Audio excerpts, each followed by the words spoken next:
this exercise, we're going to look at example number 2. In this example, we want to test whether the average horsepower of all the automobiles manufactured in the 5 countries is equal to 100 or not.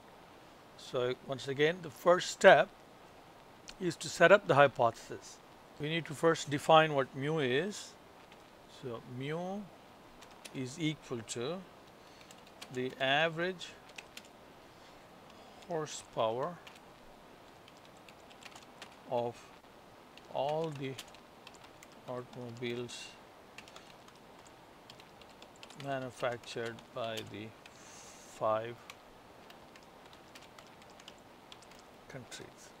Now, of course, we want to change this m into a mu, so highlight m and change the font to symbol font, and that will change m into a mu. So given mu is the average horsepower of the automobiles, we want to test whether that mu is equal to 100. Put the 100 in a separate cell. And mu not equal to 100, a not equal to symbol can be inserted by clicking insert, symbol, and look for not equal to. Here I have it right there, so not equal to. Now the alpha, once again, we'll assume the default value of 5%.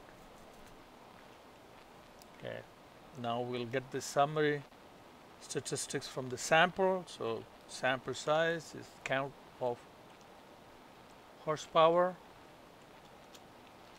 x bar is average of horsepower, and standard deviation of sample stdev.s of horsepower.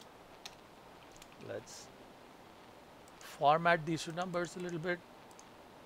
Now, standard error is s over square root of n.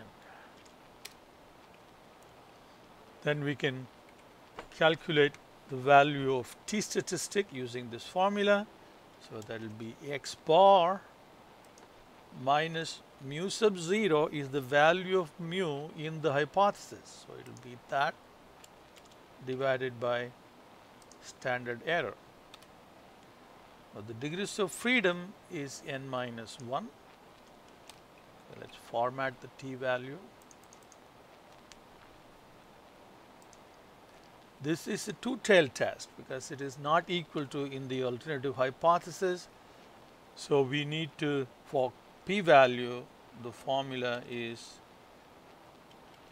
t dot dist dot 2t, two-tailed test. Okay.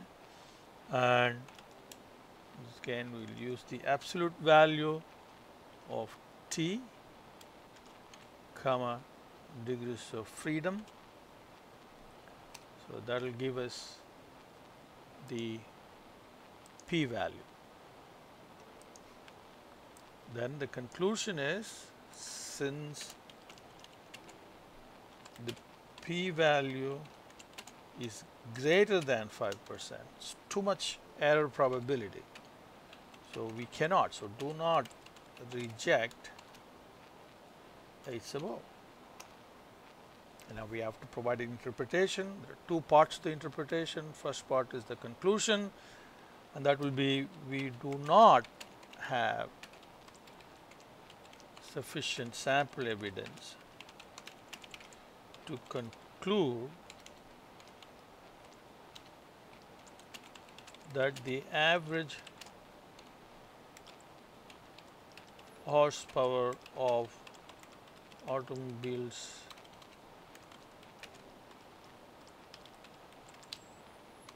manufactured in the 5 countries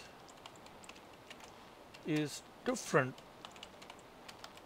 from 100. So that's the conclusion part. And the p-value part is that if we concluded that it was different from 100, then the probability this conclusion is wrong is 68.8%. That's too high a probability that we want to risk making that conclusion. That's why that conclusion, that is mu is not 100, is not sustainable. So let's now format it, and we are done.